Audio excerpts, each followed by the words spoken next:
Wala pa po kami 1 taon dito. Tapos yan po na ano naman po kami, na wash out naman po kami mga paninda.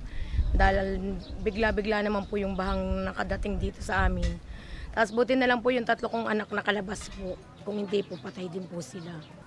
Halos kami po latin, mga pamilya, hindi po kami nakatulog. Dahil nga po ng amin po mga paninda sa iniisip po namin po una namin. Pero nag-start po kami sa mababa, tapos bigla naman pong umano, nagkasapalaki po kaso, na-was out naman po. Hindi na po namin alam kung saan po kami kukuha ng paano po ulit magsisimula.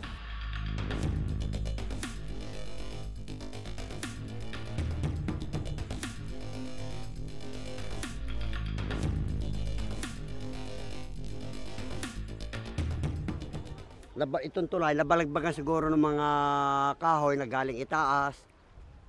Kaya siguro umawas dito sa amin dito. Itong Almeida compound nadali.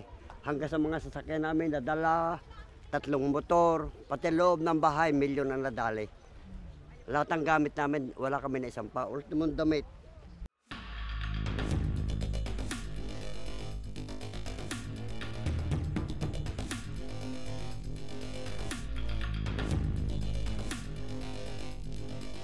Naiiyak ako dahil yung pwesto ng pamangkin ko doon na tindahan ay kitang-kita ko noong may pumasok yung baha.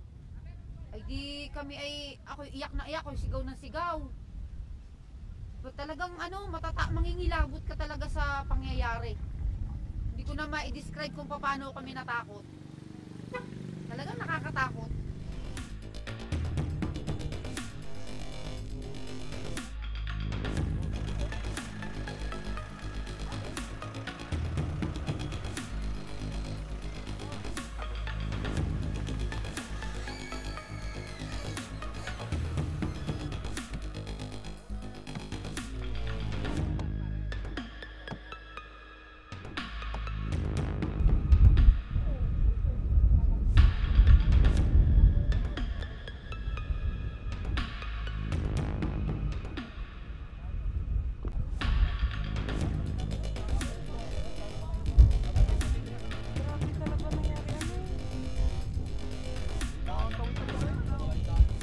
Don't miss out.